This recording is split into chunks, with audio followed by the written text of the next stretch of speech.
Hola, ¿qué tal? Y bienvenidos a Encuentros. Hoy los saludamos desde el bellísimo Hotel Villa Padierna y aquí tenemos a nuestro invitado de hoy, Juan Manuel de Prada. Juan Manuel. Hola, muy buenas. Bienvenido, ¿cómo estás? Pues muy bien, es un placer estar aquí. ¿Cómo te recibió Marbella? Pues bien, ahora con un poquito de lluvia, pero bueno, la lluvia siempre viene bien. Para nosotros es un gran privilegio tenerte aquí en Encuentros y esperamos que puedas disfrutar tanto como nosotros lo vamos a hacer contigo. Pues yo espero que el público salga satisfecho y que sea una velada agradable. Gracias por estar aquí, ahora te dejo con mi compañera Amparo de la Gama. Estupendo.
te gustan nuestros encuentros y quieres hacer parte de ellos, envíanos un correo con todos tus datos a encuentrosconlacultura@gmail.com y nosotros nos pondremos en contacto contigo para invitarte. Y hay un momento en el que somos candorosos, en el que somos ingenuos, en un tiempo en el que estamos llenos de entusiasmo, llenos de ilusiones. Y también tenemos un tiempo en el que esas ilusiones son defraudadas, en el que ese candor se mancha, en el que esa ingenuidad se convierte en resabio y a veces incluso en amargura, ¿no? Entonces sí, no es contradictorio, ¿no?, que una misma persona pueda utilizar rasgos suyos de diversos momentos de su vida para confeccionar estos personajes. Pero también es verdad que tienen algunos rasgos.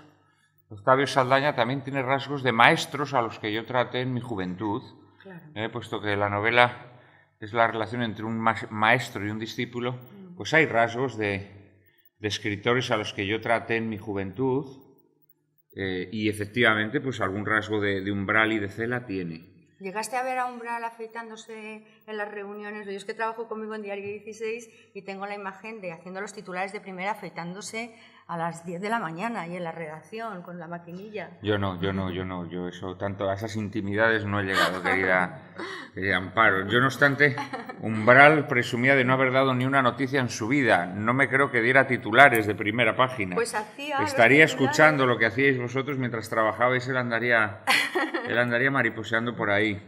No, yo traté mucho Umbral en los comienzos de mi carrera. Sí.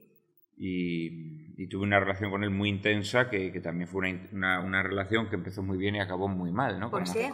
Como a veces ocurre. Bueno, con Cela fue distinta. La de Cela fue una relación más prolongada en el tiempo, pero también más pacífica. Fue una relación en la que no hubo estos aspectos amargos o conflictivos que tuve en mi relación con Umbral, ¿no? Claro, yo a Cela ya lo conozco, es el hombre que ha ganado el premio Nobel, es un hombre ya anciano, es un hombre que está un poco disfrutando de su gloria, ¿no? Y que por lo tanto estaba bastante fuera de la pelea literaria, ¿eh? Lo cual no quiere decir que estuviera fuera de la literatura, porque ahora en este centenario se está ofreciendo una imagen, a mi modo de ver, bastante lamentable. De hombre recluido, ¿verdad? Secuestrado. De hombre secuestrado por su mujer, ¿no? Por Marina Castaño. Y esto es falso, o sea, yo traté mucho... ¿No fue quien le castró? ¿Eh? ¿No fue ella prácticamente quien castró al final? No, esto es falso, es decir, Cela, aparte que siguió escribiendo hasta el final de sus días, hacía mucha vida social, pero a Cela siempre le había gustado la vida social, es decir... ahora, como digo, se intenta hacer una imagen revisionista de Cela, según el cual el Cela verdadero era el Cela de la primera mujer. Eso es. Y el Cela de la segunda pues era un Cela secuestrado, etc. Esto es totalmente falso. El Cela de la primera mujer era un hombre que igualmente estaba siempre codeándose con banqueros y con millonarios. Cela en los años 50 y 60 vivía opíparamente, no porque vendiese muchos libros, que en aquella época nadie vendía libros, sino porque Huarte, el contratista... constructor, pues se convirtió en su mecenas. Ignoro cómo Cela... Esto es muy interesante porque también demuestra un poco cómo la biografía en España es un desastre. Sobre Cela se han escrito muchas biografías, pero nunca se ha contado qué capacidad tenía de convicción para conseguir que un millonario, si no me equivoco, creo que era del Opus Dei, Huarte, sí. Le pagase... La revista, Papeles de son Armadans, la revista que publicaba en Mallorca, la casa que tenía, una casa maravillosa en Mallorca, el piso que tenía en Torres Blancas, que en aquel momento era el edificio más fashion del Madrid de la época, con decoración de Salvador Dalí. Le pagaba un chofer, le pagaba un sueldo, y todo esto pues era en los años de su primer matrimonio. Te quiero decir que Cela siempre le gustó sacarle pasta a los millonarios, cosa que me parece... pues muy honrosa, y aquí, muy honrosa. Aquí en Marbella le conocen mucho, se venía siempre de veraneo al Coral Beach, ¿os acordáis de aquella Adelgazar, escena ¿no? Y pegándole una bofetada a Jesús Mariña, la famosa bofetada se produjo aquí en la piscina del Coral Beach, y luego iba siempre a Santiago a comer, que Santiago tiene para escribir de su restaurante pues una novela fantástica sobre Cela, ¿sabes? Pero bueno, que saltó... No, bueno, lo que quiero decir es que no, que eso es falso. Es decir, que habrá gente a la que no le guste que Cela se casase con Marina Castaño, o no le gustaría que cambiase de amistades, pero la realidad es que Cela seguía siendo un hombre apasionado por la literatura. Yo cuando iba a su casa hablaba con él de literatura, naturalmente, sí. ¿No? Y él estaba muy, muy enamorado de Marina Castaño, con esa forma suya así tan... Pero a mí me decía siempre que es que esta mujer me pone muy cachondo, me la pone muy dura, ¿no? Ah, bueno, entonces, cosa que yo no sé pero si eso no es estar enamorado, ¿no? Sí, hombre, sí. Eso sí, es sí, eso sí, que sí. tenéis los señores. No. Que... No. Eso no también, sé. eso también es estar enamorado, ¿no? El que está verdaderamente enamorado, pues también se pone cachondo con su señora, ¿no? Pero una pregunta, hablábamos de que en la novela... Nosotros aquí hablando Hablábamos de que en la novela hay dos personajes que... el mentor y el autor novel, que pudieran llevarnos a pensar que el autor novel es él, claro. Y que ambos, la fusión de ambos pudiera ser ese cisne negro. Pero no, esto como decía Marlene Dietrich, hizo falta muchos hombres para que yo fuera Shanghai Lili, hizo falta muchos mentores para que tú llegases a escribir, a perfilar este arquetipo. Sí, claro, por eso te digo que es que en realidad uno come en muchos platos, ¿no? A la hora de confeccionar un personaje. Es decir, Octavio Saldaña tiene mucho de mí mismo, tiene mucho de una etapa además de mi vida. Lo que pasa es que esa etapa yo la pasé pues al final de la treintena, mientras que Octavio Saldaña es un cincuentón, digámoslo así, pero también tiene efectivamente rasgos de umbral. La melena, la ira... La melena, el hijo de madre soltera, que era una cosa que a Umbral le marcó mucho psicológicamente. O sea, sí tiene rasgos, pero no tampoco, o sea, leer la novela pretendiendo descubrir qué tiene de Umbral o de fulanito, de menganito, sería un poco absurdo. Pero porque nadie la novela se salva en tu novela. No, hombre, sí, las mujeres se salvan, por ejemplo. Bueno, pero es que tú siempre has sido muy considerado con las bueno, mujeres. No, hay quienes dicen que soy misógino. Yo que me dice que soy misógino digo misógino, que no. ¿Os acordáis la semana pasada? Teníamos un libro que se llamaba España con cojones. Los señores solo hablan de cojones. Y su primer libro se llamó Coños. Claro, Coños, hablaba de las cada uno habla claro, de lo que sabe. Mí claro. Es, o sea, claro que sí. ¿No? Y dice frases, yo las he llegado hasta copiar, porque me parece... De las diputadas, dice por ejemplo, el coño de las diputadas socialistas, atrincherado de renuncias e ideales traicionados, alambicados en la penetración y reticentes en el orgasmo. Y luego dices de las conservadoras que son rubias como... que el vello público... Como tú querías decir, ¿o no? Eso más o menos. Bueno, pues que siempre ha sido muy considerado con las mujeres. Bueno, según cómo se No he pretendido ser considerado ni con las mujeres, ni con los hombres, ni con nadie, honestamente... Yo creo que un escritor debe tratar de ser todo lo desconsiderado que puede. Pero como dice un personaje mío, como dice Octavio Saldaña en la novela, cuando le dicen que es un misógino, dice, ¿cómo que yo misógino? Ya que me pongo a odiar, odio a lo grande. Yo soy misántropo, no misógino. Eso de ser misógino es una cosa de poca monta, ¿no? Hay que odiar a todo el mundo, ¿no?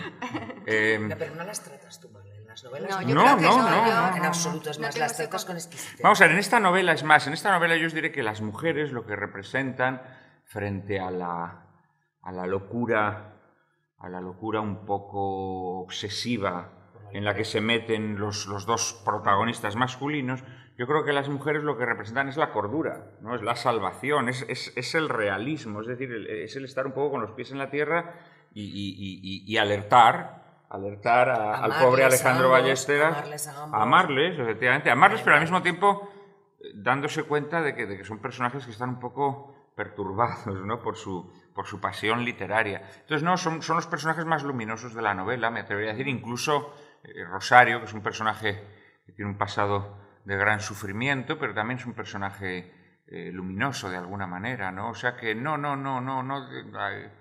diría yo que dejo mal parado a todo el mundo. Tampoco me atrevería a decir que Octavio Saldaña quede mal parado, a pesar de que es un personaje oscuro, es un personaje tenebroso, es un personaje tortuoso. Psicopático, casi. Sí, pero al mismo tiempo creo que es un personaje atractivo. Yo soy el personaje del que más orgulloso estoy, no solo de esta novela, sino en general de todos los personajes que he creado. ¿En serio? ¿De toda tu obra? Sí, porque me parece un personaje... primero porque se parece algo a mí, digamos, sería como mi Mr. Hyde. Esos egos. No, mujer, pero es lo que he dicho antes, que uno se tiene que alimentar un poco de lo que mejor conoce, ¿no? Y es un personaje que en su tortura y en su componente autodestructivo y destructivo de todo lo que le rodea, sin embargo, creo que también tiene algo de conmovedor, ¿no? Es un personaje odioso, pero al mismo tiempo patético, en el sentido en que mueve a la emoción, ¿no? Y es un hombre también que ha sufrido mucho y al que vemos sufrir durante la novela, o sea que de alguna manera el daño que hace a los demás también es porque previamente se lo han hecho a él, ¿no? Tiene una amputación, es que para quien no lo hayáis leído, tiene una especie de amputación, No después de una gran obra, una amputación literaria. Entonces, claro, ese sufrimiento lo retrata perfectamente a lo largo de las páginas. Pero también defiendes en el libro la idea de que la cultura se está haciendo invisible. Ahora que acaba de revalidar su cargo en el Ministerio de Cultura Méndez Vigo, no quedan muy bien parados. Ya acaba de salir la lista de los nuevos ministros y bueno, tal vez porque la banalidad lo rige todo, porque, no sé. Bueno, vamos a ver, yo creo que la literatura o el arte en general, en primer lugar, nunca ha interesado a todo el mundo. Nunca ha interesado a todo el mundo. Esto en primer lugar. No debemos olvidarlo. Por otra parte, la literatura y el arte en general se ha ido alejando de los anhelos y de las necesidades populares. Es decir, el arte nace del pueblo. El arte nace del pueblo. Homero era un señor que recitaba en las plazas de los pueblos, ¿no? Como hacían nuestros juglares durante la Edad Media. Y durante siglos los pintores pintaban las iglesias, las paredes de las iglesias, para que los aldeanos que entraban en esa iglesia, pues en vez de tenerse que estudiar el catecismo, ¿no? Ahora ya ni estudiamos el catecismo ni nada, ¿no? Pero aquellos aldeanos analfabetos no se tenían que estudiar el catecismo, veían los frescos, ¿no? Y a través de los frescos conocían los episodios principales del Evangelio o de la Biblia. O sea, el arte siempre tuvo históricamente un componente de efusión popular, ¿no? Pero hay un momento en que el arte se convierte en un arte snob, un arte recluido en el gabinete, un arte al servicio de los... ¡Qué barbaridad! Ese móvil parece un robot de la Guerra de las Galaxias, el tío, ¿no? Y en ese momento el arte de alguna manera pues traiciona su razón de ser, se refugia en las élites, ¿no? Y la gente pues a veces también se cansa, ¿no? Y luego hay un factor determinante en nuestra sociedad, y es que yo creo que el arte es la expresión más honda y verdadera de lo humano, ¿no? Porque el ser humano tiene una necesidad de expresar la belleza, de expresar la verdad, de expresar el bien, y vivimos una sociedad muy deshumanizada. Vivimos una sociedad muy deshumanizada, con formas de vida muy deshumanizadas, con formas de vida cada vez más alejadas de la naturaleza y más artificiales, digámoslo así, ¿no? Vivimos enganchados a la tele durante horas y horas al cabo del día, vivimos en una agitación absurda, todo el día hablando por teléfono, con artilugios, con máquinas, y todo esto creo que mata en nosotros la inquietud artística. Pero si no tienes WhatsApp, me has dicho. No, yo no tengo nada, yo ni conduzco ni nada, yo soy... Entonces, ¿a ti no te afecta? No, yo estoy muy humanizado, yo soy un hombre muy... Con lo cual su creatividad por eso es tan buena, porque no está afectado por nada de que le pueda contaminar y que sea tóxico para la creatividad, ¿no? Digamos que procuro llevar... Vamos a ver, es que la creación también tiene que nacer de una cierta paz, de una cierta paz interior, ¿no? O sea, si vives una vida muy agitada es muy difícil que puedas escribir. O lo que escribes pues es una cosa muy vulgar, muy... Pero también apasionado. Bueno, hombre, pero eso nada tiene que ver con tratar de llevar una vida tranquila, ¿no? Y alejada de las prisas, en la medida de lo posible, hasta donde uno puede, porque vivimos en un mundo que está organizado en torno a la prisa, ¿no? ¿Querías querías escribir, porque yo sigo preguntándome por qué has abordado este libro, en este momento de tu vida además. ¿Querías hacer una novela en clave? No, en absoluto. Déjame acabar. ¿Querías hacer un estudio caracterológico de toda la gente que has conocido? ¿Querías contarle al lector que por fin eres un tío absolutamente libre, que puede Que no le tienes que meterse bailar con el agua a mundo nadie? precisamente editorial al que perteneces, con todos, con críticos, con agentes, con... Sí. ¿Por qué? Bueno, vamos a ver, la crítica a ese mundo literario, la parte satírica de la novela, en realidad es muy escasa, ¿eh? Es decir, más allá de que la editorial haya fundamentado la publicidad de la novela en torno a este aspecto del libro, quien lea el libro esperando encontrar dimes y diretes, cotilleos, críticas del mundo literario, va a quedar muy defraudado. Porque realmente eso es el telón de fondo, y es un telón de fondo que a medida que avanza la novela pierde relevancia porque la novela se va centrando en las relaciones humanas entre estos personajes que hemos mencionado aquí, ¿no? Los dos protagonistas, sus mujeres o novias, sus amigos, editores, etcétera, etcétera, ¿no? No, esta novela básicamente yo la escribo porque necesitaba hacer una especie como de recapitulación de mi vida, ¿no? Yo empecé a escribir muy joven, empecé a escribir desde niño, pero bueno, a tomármelo en serio desde la adolescencia. ¿Ganaban las redacciones del colegio? Eso, por ¿Cómo supuesto, era? claro, Cuéntame, claro, que quiero saber claro. un poquillo de ti, de chiquitillo. No, pues mira, pues yo aprendí a leer y a escribir con 2 años. Me enseñó mi abuelo. Esto es una cosa, estas cosas extrañas, misteriosas que tiene la vida, y providenciales, diría yo, ¿no? Si le das un sentido trascendente a la vida. Mi abuelo era un hombre sin ninguna inquietud libresca. Probablemente mi abuelo hubiese leído 3 o 4 libros en su vida, 2 de los cuales se los leyó en la escuela. Uno eran las poesías de José María Gabriel y Galán, que entonces se leían mucho en las escuelas. Sí. Y luego un libro que fue el libro de lectura de los niños de hace un siglo, que era El corazón de Edmundo D'Amicis. Un libro maravilloso. ¿Y ese fue el primero que leíste? No, digo que esos fueron 2 de los 4 libros que leyó mi abuelo en toda su vida. O sea que mi abuelo no era un hombre lector. Luego en su vejez leyó, pero esto ya por otras razones, leía muchos libros de medicina naturista. El doctor Vander, que era un médico que todas las enfermedades las solucionaba con hierbas, ¿no? Y mi abuelo murió con 97 años y no tomaba medicinas, tomaba hierbas. Qué bueno. Que él mismo recolectaba, además. Pero mi abuelo, pues, había sido comerciante, había tenido una tiendecita en un pueblo, se jubiló justo más o menos cuando yo nací, y entonces pues se trajo de la tienda unas cartillas que a lo mejor alguno de ustedes ha estudiado con ellas, que se llamaban rayas. Unas cartillas llamadas rayas. Que no era el niño de las gafitas, ese. ¿Eh? ¿No era el de que salía el niño de las gafitas? No, estas son unas cartillas de los años 40, 50, diría yo, más bien. Y entonces, pues él me enseñó a leer con esas cartillas a una edad, como digo, muy temprana. Y luego, una vez que aprendí a leer, pues los ejercicios de lectura los hacía con la enciclopedia con la que habían estudiado mis padres, que era la enciclopedia Álvarez. Seguro que a lo mejor también alguno de los presentes la conoce. Y entonces me leía con mi abuelo los pasajes de historia sagrada que había en las enciclopedias Álvarez, y así aprendí a leer yo antes de ir a la escuela, ¿no? De tal manera que cuando fui con 3 años a la escuela, pues yo ya sabía leer y escribir, y eso me marcó.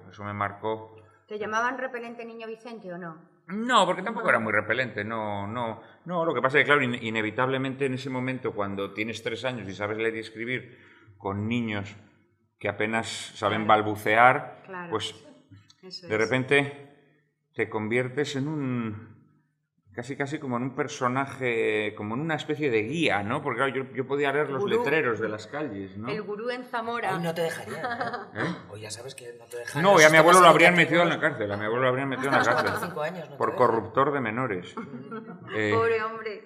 Pero bueno, aprendí muy pronto, entonces empecé a escribir también muy pronto, ¿no? Yo a los 4 años ya estaba escribiendo fábulas de animales, y a los 7 o 8 años empecé a escribir mi primera novela. Eras como Iriarte ya de chiquitillo. Sí, me gustaban mucho las historias de animales.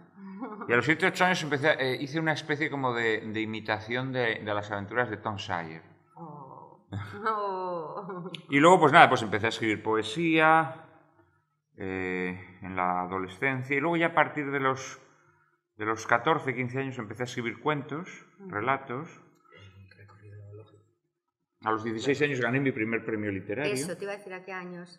A los 16, un premio literario ya nacional. ¿En Zamora? No, un premio literario que se convocaba en Murcia. Ajá. Y bueno, pues a partir de ahí ya pues me dediqué durante toda la carrera, la verdad es que no estudié nada, me dediqué a escribir mucho y poco después de acabar la carrera publico mi primer libro con 24 años, ¿no? De manera que bueno, he dedicado toda mi vida a escribir, pero luego además, pues desde que publico ese primer libro en el año 94, pues bueno, desde entonces han pasado ya 22 años, ¿no? Y he acumulado una experiencia, una experiencia vertiginosa, porque con 26, apenas 2 años después de publicar mi primer libro, gano el Premio Planeta. ¿Es contraproducente ganarlo tan pronto? Es contraproducente, hombre, puede ser... Muy bien, desde luego, evidentemente. Vamos a ver, es contraproducente en el sentido en que, digamos, que surgen en tu vida una serie de problemas que quizá no es bueno que surjan a una edad tan temprana, ¿no? ¿Cómo cuáles? El odio, la envidia de tus colegas, ¿no? Vale. Sacar... Sí, hombre, porque hay mucha gente pues, que a lo mejor lleva 30 años queriendo ganar el Premio Planeta y nunca ha podido ganarlo, ¿no? Entonces... Mira, Botilan ahora, también se han cabreado porque se lo han dado a Botilan. Claro, siempre, los premios siempre cabrean a quien no se los dan, ¿eh? Esto es una cosa... El que no lo recibe siempre va a estar afectado. Claro. Entonces, bueno, pues en ese sentido... O sea, ¿no crees que fue contraproducente? Te iba a responder. Hay un sentido en el que sí, primero porque te genera problemas que no tienes por qué tener a una edad tan temprana, y ya no solamente el odio o la envidia, ¿no? Sino el aturdimiento, el ruido que en tu vida introduce el éxito, ¿sabes? O sea, que de repente pues te requieren de todas partes, que quieren que hables en todas partes, entonces todo esto trastorna mucho tu vida. ¿Te emborrachó un poco el éxito o no? No demasiado. Aproveché para ligar un poco, ¿no? Eso te iba a decir, que has tenido mucho éxito con las chicas. No, que va. No hay que si ya exagerar. te sacan hasta la revista Ha sido portada y todo de Lola y todas esas cosas. No, que dices mi mujer, no. Sí. En absoluto. No, pero bueno, digamos que el éxito sí que es verdad que tiene un aspecto un poco destructivo. Tiene un aspecto un poco destructivo porque te puede apartar de lo que verdaderamente te interesa en la vida, ¿no? Lo esencial. Que a mí me apetecía escribir y claro, pues el éxito hacía que no encontraras esa paz de la que yo hablaba al principio, ¿no? Te vas colaborando con medios. Pero luego también tiene una ventaja, claro, y es que tú piensas que yo cuando gané el Premio Planeta con 26 años, pues a mí ganar el Premio Planeta me permite vivir de la literatura. Me permite vivir de la literatura ya no solo por el premio en sí, sino porque a partir de ahí me surgen colaboraciones en prensa, me surgen conferencias, encargos de todo tipo que te permiten vivir exclusivamente de la literatura, que es algo que todo escritor pues naturalmente ambiciona, ¿no? También es muy arriesgado porque eso puede ser un espejismo, ¿no? Vivir de la literatura es muy duro y vivir de la literatura toda una vida es algo heroico, ¿no? Oye, la imagen que dio Wyoming de ti, ¿tú despiertas o odios o amores? Y la imagen que dio Wyoming de ti en el intermedio, ¿crees que esto ha hecho que hay gente que directamente te haya cogido manía por la imagen que A mí dio? esto me hizo mucho daño, esto me hizo mucho daño. Lo más repugnante es que ese señor es un señor al que le paga la misma empresa que a mí me publica los libros, ¿no? que es Planeta. Lo cual demuestra lo diabólico del capitalismo, ¿no? Es decir, al capitalismo solo le interesa ganar dinero y en su afán por ganar dinero no le importa destruir las personas o incluso, de alguna manera, actuar contra sí mismo a largo plazo con tal de a corto plazo obtener un rédito inmediato, ¿no? Es decir, este miserable coleccionista de pisos, defraudador de Hacienda, pues a mí me hacía pasar por un facha, ¿no? Pero hombre, no, perdón, el facha es el coleccionista de pisos y defraudador de Hacienda, perdone, yo soy un señor que se gana la vida con el sudor de su frente, ¿no? Y este miserable sí, a mí me hizo muchísimo daño en lo personal y en lo profesional, y con la autorización o complicidad, repito, de la editorial Planeta, La quiescencia que... lo cual es doblemente vergonzoso, ¿no? Y también ha tenido algo que ver, yo creo, el hecho, hoy no bien visto, de que seas un tipo reconocidamente cristiano. Bueno, esta es la razón fundamental de los ambas odios que yo he cosas, cosechado, sí, ¿no? Es decir, como si fuese un grave delito. si yo mañana abjurase de la fe verdadera, inmediatamente pues ya no... Maometano, pues a lo mejor te contrataba, pero tú también has confesado cierta simpatía por movimientos como el 15M y Podemos en su momento, o sea que tampoco eres un cliché. No, pero vamos a ver, es que una persona que se guía por un pensamiento cristiano, naturalmente las injusticias no las ve con gusto. Es decir, yo creo que es evidente que hoy vivimos una sociedad injusta, lo cual no quiere decir que las soluciones que propone Podemos sean las que yo considere que son las adecuadas, ¿no? Pero negar que hoy en día hay un abuso sostenido y continuado, y afirmar que hoy en día se están imponiendo pues desde relaciones laborales injustas, ¿no? Es decir, hoy en España cada vez hay más gente que es contratada en condiciones muy precarias, con sueldos de miseria, en fraude legal, de alguna manera, porque hoy en día cada vez hay más gente a la que se le contrata como autónomo, pero en realidad está haciendo un trabajo de asalariado, pero con la única diferencia que luego no se le dan vacaciones, ¿no? Porque cada 11 meses pues le cortas la colaboración con él y luego lo vuelves a contratar. Todas estas cosas es que no hay que ser podemita para denunciarlas. O sea, te quiero decir, cualquier persona que tenga un sentido de la justicia social, evidentemente esto le parecen aberraciones que hay que denunciar, ¿no? Pues como hay que denunciar que el comercio cada vez esté más en manos de multinacionales y de franquicias y demás, y que cada vez sea más difícil que un señor o una señora de Albacete o de Marbella pueda montar su tiendecita, porque todas las tiendecitas ya no son tiendecitas, sino que son sucursales de grandes corporaciones, de grandes multinacionales, ¿no? Es decir, yo creo que estas cosas no hace falta ser podemita, no, hace falta ser simplemente pues un humanista, un patriota, es decir, una persona que se preocupe por... Sí, siempre has dicho más que eso no te da miedo, te da más miedo el sistema, ¿no? Bueno, vamos a ver, yo creo que es que el grave problema de nuestras democracias, de nuestras llamadas democracias, es que hay una amalgama de poder político, financiero, mediático, que a mí me parece muy peligrosa, me parece muy peligrosa. Y yo creo que, yo como soy un antimoderno... Y te empeñas en recordarlo, además. No, bueno, pues esto es muy importante decirlo, porque cuando la gente te pregunta que si eres de derechas o de izquierdas, claro, yo digo, mire usted, es que la división entre derechas e izquierdas, como saben ustedes, procede de la Revolución Francesa, que es el momento inaugural de la modernidad. Entonces, un antimoderno o premoderno como yo, naturalmente, no puede reconocerse en esa división, ¿no? Poderes.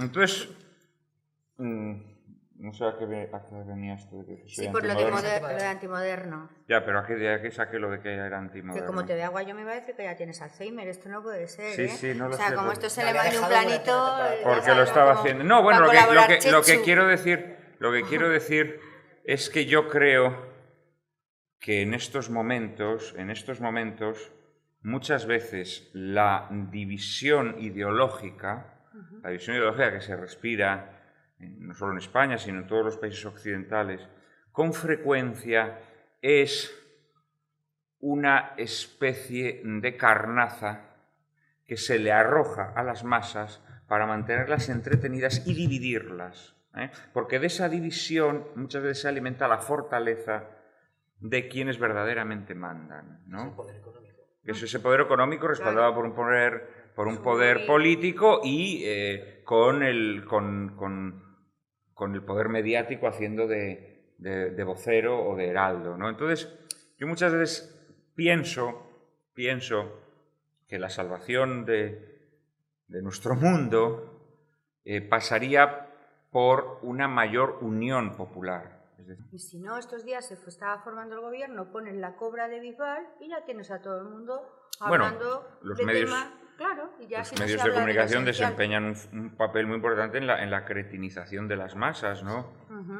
Claro. Es decir, quienes hayan leído Quienes hayan leído Un mundo feliz de Aldous Huxley, ¿no? Pues había el soma, que era una especie de droga que tomaba la gente para sentirse bien, para estar tranquilita, para no rebelarse, ¿no?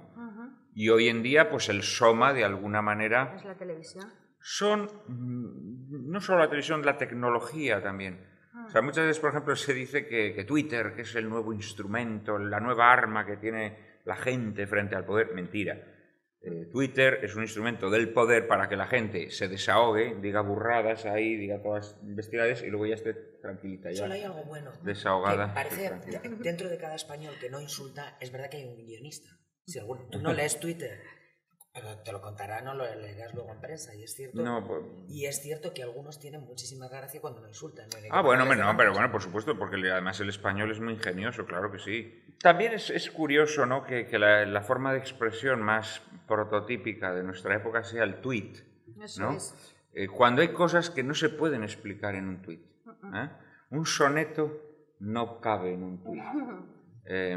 Las bienaventuranzas no caben en un tuit. Me ha gustado mucho eso. Señor Galas. Un soneto no Léame cabe un soneto, en un pero que sea cortito. Claro. ¿Te acuerdas? Pues nuestro paso por este Valle de Lágrimas yo creo que es muy breve. Es muy breve. Y además no sabemos cuánto puede durar. Es decir, que San Ignacio de Loyola, cuando le iban los jesuitas que él mandaba por misiones, ¿no?, pues le iban a contar los planes que tenían, ¿no? Empezaban a contar los planes y en el momento en que sus planes sobrepasaban los 15 días, les decía San Ignacio: ¿pero tanto pensáis vivir? ¡Qué abusones! Yo pienso que la vida es suficientemente breve para que tenemos que seleccionar las cosas a las que queremos dedicar nuestras alegrías, nuestros momentos, ¿no? Entonces, muchas veces pienso que también uno de los mecanismos que tienen para destruirnos es que dediquemos mucho tiempo a aquellas cosas que, si nos parásemos a pensar la cantidad de cosas hermosas que podemos hacer en la vida, no haríamos, ¿no? Y entonces, pues yo, por ejemplo, pues Twitter no figura entre las Sería retomar un poco El Principito de vez en cuando, ¿no? Mira, El Principito, ¿no? yo creo que es un libro en donde se da una lección de vida muy sabia. Sigue siendo mi Biblia, lo sigo teniendo muy en la mesita de noche, incluso lo llevo también en el iPhone. Por ejemplo, su autor, Antoine de Saint-Exupéry, era un antimoderno también, como Totalmente. yo. Un tradicionalista, como yo. Me encantaba. ¿Has visto el libro ahora que ha salido de él? Y bueno, ¿y la película has ido a ver la del Principito? No, que mezcla las imágenes, no. No sé si la habéis ido a ver alguno, pero es una delicia porque transporta un poco el mundo moderno en una parte y luego el Principito, la esencia del Principito. Y es muy bonita la película, es de las que pasas un rato... Eso es un libro que todo el mundo debería leer varias veces en su vida, porque además en cada momento de tu vida te enseña muchas cosas, ¿no? Sí. Una de las cosas uno de los pasajes más hermosos del Principito... ¿Cuál es para ti? Es cuando explica por qué ama la rosa que él cuida por encima de todas las rosas. Porque es única, porque claro. la ha regado. Y claro. la ha regado. Claro. Porque es que esa es la razón por la que... El tiempo que le dedicamos a las cosas es lo que las hacen que sean importantes y valiosas. Eso es. Y la última parte yo se la leí a mi perro. Marta conoció a Flag cuando le fui a sacrificar a mi coli, pues le leí la última parte del Principito, lo de cuando llega la serpiente parecerá que estás muerto. Es que es una lección de vida el libro en sí, ¿no? Así que tienes que escribir uno así parecido. Bueno, mujer, cada uno escribe los que puede. Ya quisiera yo escribir El Principito, imagínate. Pero, claro, las limitaciones pues hacen que escribas Mirlo Blanco, Cisne Negro. No, hombre, digo así uno como para niños, como porque... No, pero no creo que El Principito... No creo que El Principito sea un libro para niños, es un libro para todas las edades. Pues yo me enganché de niña y sigue siendo mi Biblia. Claro, entonces, no, por eso te digo. Quizá ahora veo cosas que antes no las veía, entre líneas ahora lees unas cosas que evidentemente antes solo veías, pues eso, si se había tragado la boa o el elefante. Es un libro, precisamente su maravilla es esa, que lo lees con 10 años te fascina, pero lo lees con 50 y te sigue fascinando. Entonces esto solamente lo consiguen muy pocos libros, ¿no? Bueno, tú lo has conseguido con algunos libros que los seguimos no, releyendo también. No, tanto como eso. Que sí, hombre, que sí. O sea, mira el de Coños, hemos vuelto a sacarlo otra vez. Bueno, por favor, no, este es un libro juvenil bastante patoso. que no es comparable a esto que estamos hablando, ¿no? No, yo creo que El Principito es una gran obra, ya no solo de la literatura, ¿no? Sino que creo que es una obra que acierta a reflexionar sobre cosas muy importantes de la vida, ¿eh? Y de una manera muy sencilla, pero que cuando lo lees pues te produce un efecto, pues como hay muy pocos libros que te produzcan ese efecto, ¿no? Pues el Quijote o los Evangelios, o sea, son libros... Casi son místico. No creo que sea un libro místico, no, es un libro que te está hablando de cosas verdaderas y auténticas, ¿no? Es un libro con mucha sabiduría dentro. ¿Y algún otro libro que tú tengas como referente, Juan Manuel, que te haya marcado? Muchos y muy diversos y en distintos momentos de la vida. Henry James. Bueno, Henry James... Bukowski. Es permanentemente citado. Bukowski no, a Henry James... ¿Bukowski Bukowski no es un escritor. Pensaba que te gustaba. No, lo he leído, pero no. Henry James sí. Henry James es un escritor que me ha gustado mucho siempre, aunque al mismo tiempo tiene libros que son un peñazo insoportable. Yo en esta novela hago bastantes bromas con Henry James. Hay libros de Henry James que son casi ilegibles, o sea, los libros de su última etapa. Es un escritor raro porque la mayor parte de los escritores, a medida que nos vamos haciendo viejos, tendemos a hacernos más sencillos, ¿eh? Pues seguramente porque la vida ya nos parece suficientemente complicada, ¿no? Entonces, a medida que nos vamos haciendo, buscamos el despojamiento, buscamos una mayor desnudez. Esto es lo habitual en casi todos los escritores. Pero Henry James no, es una excepción. Henry James empezó siendo un escritor sencillo. Sus primeros libros, pues por ejemplo Washington Square, que luego se hizo una célebre película con Olivia de Havilland y Montgomery Clift, La heredera, que seguro que alguno de ustedes ha visto. Pues sus novelas juveniles son muy comprensibles, pero a medida que va envejeciendo se va enrevesando, escribe frases que son 2 o 3 folios, sin un punto el tío.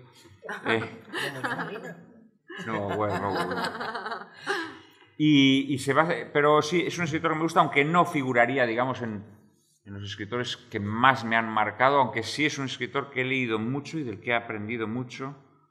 Sobre todo he aprendido lo que es el punto de vista, que es algo fundamental en literatura y que en esta novela también tiene su importancia, ¿no?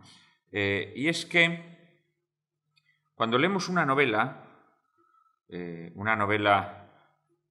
no con un narrador omnisciente, ¿no? Ese narrador en tercera persona que es simplemente como alguien que contempla la historia desde fuera, ¿no?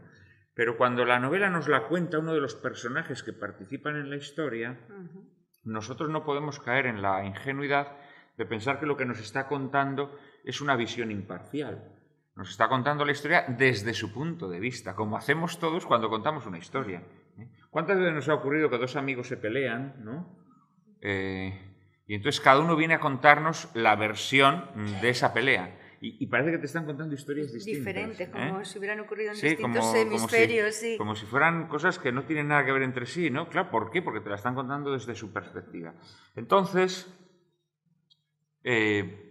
pienso que el punto de vista en literatura es muy importante. Es decir, el lector no tiene que creerse la versión que le está contando el narrador, sino que tiene que tener la suspicacia suficiente como para, mientras está leyendo lo que el narrador le cuenta, pensar, bueno, pero este no me lo estará contando porque le conviene contarlo así. Y es un poco lo que pasa en este libro, ¿no? Alejandro Ballesteros nos cuenta la historia tal y como a él le conviene para justificar lo que hace, pero no tenemos que dar por hecho que lo que nos está contando es la verdad, ¿no? Entonces el homenaje que hay constante a Henry James en la novela precisamente es por esto. Es por eso. Eso es por eso, sí, la razón. Sí, es por Pero esto, porque Henry James es el mago de... Nadie te regaló nunca todas las obras completas. No, las fui comprando yo. Las fui comprando yo poco a poco. Y tampoco tengo las obras completas, ya quisiera yo, ¿no? No deben estar ni traducidas. Probablemente no, sobre todo su correspondencia y demás que ha sido publicado en Inglaterra y quizá en Estados Unidos, pero aquí no ha sido traducido, ¿no? Pero no, ha habido escritores que me han marcado mucho en distintas etapas de mi vida, como digo. Quizá el primero que me marcó mucho fue Poe. Alan Poe. O Poe, no sé cómo se dirá. ¿Cómo? Edgar Allan Poe. Sí, Edgar Allan Poe. Fue un escritor que me marcó muchísimo en la infancia y con el que disfruté muchísimo, ¿no? Luego ya a una edad un poco posterior, pues disfruté mucho con Dostoyevsky, es un escritor de gran fondo y con temas muy potentes, muy duros, muy vigorosos, sobrecogedores a veces, en su retrato de la culpa, del crimen, etc. Y... ¿Solo Dostoyevsky o te dio por todos los rusos? Porque hay una etapa rusa en la vida de Bueno, todos. sí, no, he leído, claro. Que es más... Sí, a Gorky, a Gogol, a muchos autores rusos, pero no, a mí... Todos venimos del capote, además, ¿no? A mí me parece el supremo, me parece Dostoyevsky. Y luego ya te ibas a ver a Kandinsky y ya, pues... No, Kandinsky nunca ha figurado entre mis pintores predilectos. No, Dostoyevsky sí, me parece uno de los grandes maestros, un escritor soberbio, ¿no? Y luego, pues luego hubo una época, en mi época de cuentista, pues que leí mucho a Cortázar, por ejemplo, a Cortázar y a Borges. Luego hubo una época que me quedé fascinado con Marcel Proust. Tú eres el que realmente se ha acabado todos los tomos. Sí, no solo me los he acabado, sino me los he leído varias veces. ¿Y el Ulises? ¿Te lo has acabado? No, el Ulises no, el Ulises me parece un ¿El de bodrio. Joyce? No, el Ulises sí me lo he leído, pero no... No, es que yo sostengo la teoría de que en el segundo tomo de Proust, pues si tú me dices que continúa que están los 6 tomos, te creo. Sí, porque siempre creo que nadie ha pasado el primero. A mí me gusta mucho Proust, me gusta mucho. Pero sin duda alguna el libro que más veces he leído y que más me ha marcado es El Quijote. Yo El Quijote, entre los 14 y los 30 años, lo leí todos los veranos. Luego los 14 y los 30. No te obligaron a leerlo, ¿verdad? Porque No. es que eso también cuenta mucho. Cuando un libro es obligado, ¿te acuerdas? Antes en el colegio nos obligaban a leer libros. Bueno, No es sí, gracias a Dios, ¿no? Ahora bueno, ya no obligan a nada. No obligan a nada y no lo leen, pero a mí Y es un despelote todo, ¿no? me gustaba elegir. ¿Y por qué tengo que leerme ahora El Quijote? Era como una imposición, ¿no? Ahora lo leo gustosa y... No, pero no, yo no estoy de acuerdo. Es como si me dices, ¿y por qué me tienen que obligar a sumar y a restar? Yo lo que quiero es hacer Si hay raíces calculadora. cuadradas, no. Claro, sí que hay calculadora ya que existe. No. Hay que obligar a sumar y a restar. Y si no quieres, te jodes, ¿no? Pues Incluso eso habría hacía, que me jodía. zurrarles con las reglas si no quieren aprender a sumar y restar. Yo no estoy nada de acuerdo en esa... En la imposición. En esa educación basada en el gusto o en la apetencia. No, yo creo que no. Y en literatura yo creo que hay que leer a los clásicos, te guste o no te guste. Y si no, te vas a tu casa. Que oye, que se necesita mucha gente en puestos de trabajo que no exigen haberse leído a los clásicos, pero si en quieres... el Congreso no se los ha leído nadie, Pues, ahí se nota todos pues los yo días. los echaría a todos, ¿no? Los echaría a todos. ¿Qué te ha parecido la formación de gobierno que estábamos ahora comentando? Bueno, por lo que me habéis dicho, no tiene gran cosa, ¿no? No tiene gran... Me ha parecido bastante previsible todo, ¿no? Bastante previsible. Ha introducido alguno nuevo, que es como el alcalde de Santander, que es evidentemente es un posible sucesor de Rajoy. Es el tapado, todo el mundo se piensa que es Feijóo, pero el alcalde de Santander probablemente pudiera ser el favorito de Rajoy para sucederle. Y sobre todo queremos que Méndez Vigo se involucre y que dé mucha cancha a los escritores, a los cineastas, a la gente que estáis ahí, que apoye. Yo preferiría que no dieran ninguna cancha. Yo preferiría que no hubiera Ministerio de Cultura. Hombre, pero eso es una utopía que estábamos No, hablando que va, antes. ¿qué dices? No, la utopía es que haya Ministerio de Cultura. Es una utopía nefasta. Si te gustan nuestros encuentros y quieres hacer parte de ellos, envíanos un correo con todos tus datos a encuentrosconlacultura@gmail.com y nosotros nos pondremos en contacto contigo para invitarte.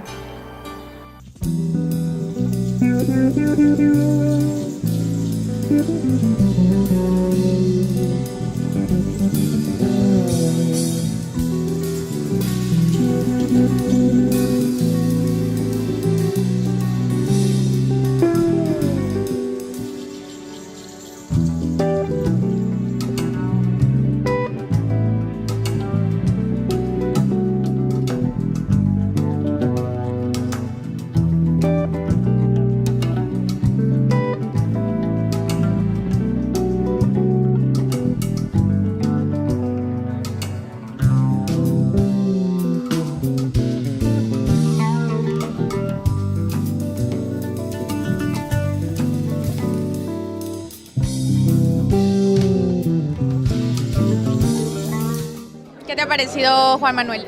Pues hombre, un hombre preparado, muy, en fin, me ha parecido muy bien y que tiene, en fin, un bagaje de experiencia literaria es muy importante y nos ha, en fin, deleitado con su experiencia, vuelto a decir, muy bien, me ha gustado, me ha gustado. Pues te esperamos por aquí cada semana en Encuentros. ¿Qué te pareció Juan Manuel de Prada? Bueno, me ha parecido absolutamente, es brillante, él es brillante de pensamiento, es brillante de plumas, brillante de exposición.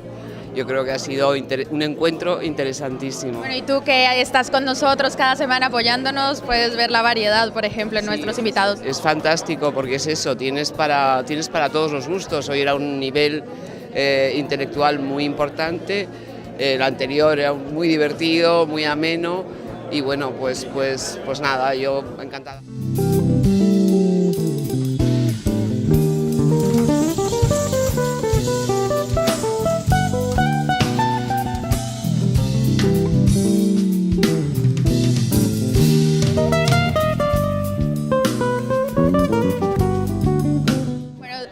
Que has podido estar constantemente en encuentros, ¿qué te parece la variedad, por ejemplo, en los lugares que tenemos tan privilegiados de Marbella? Bueno, la verdad es que los lugares son exquisitos, sí que somos muy privilegiados al poder estar en sitios como estos y me encanta la variedad porque tenemos artistas jóvenes, artistas un poco más consagrados, entonces hay público para todo. En realidad, Encuentros me encanta, creo que soy una adicta de encuentros. Fiel seguidora. ¿Qué tal Juan Manuel de Prada? Me encantó, me encantó, me encantó, me encantó. Quiero volver a leer El Principito por su culpa, así que mañana voy a comprarlo en FNAC. Y bueno, su libro también me llama mucho la atención. Tiene un buen título, es gordito, entonces está seguro que es entretenido. Gracias por apoyar Encuentros. Gracias a ti, Stephanie, gracias a Encuentros.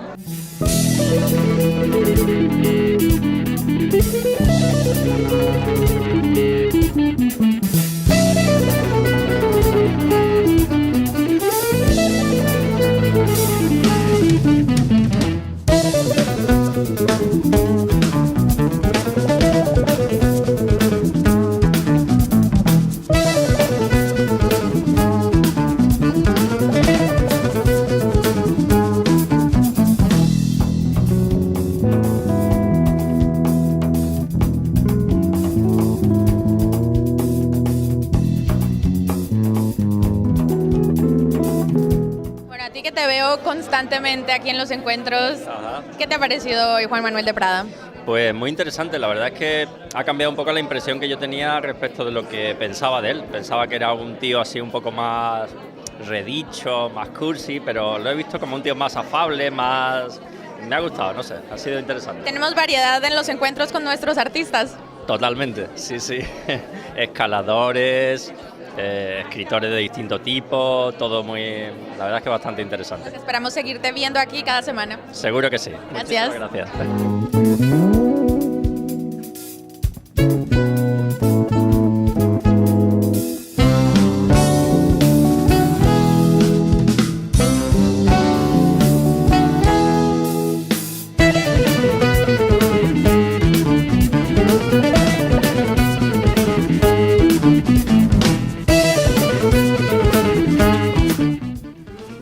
Somos muy privilegiados porque además de tener variedad en nuestros invitados, también tenemos variedad en los lugares exclusivos que realizamos nuestros encuentros. Hoy nos despedimos desde el Hotel Villa Padierna y espero que les haya gustado nuestro invitado de hoy, Juan Manuel de Prada.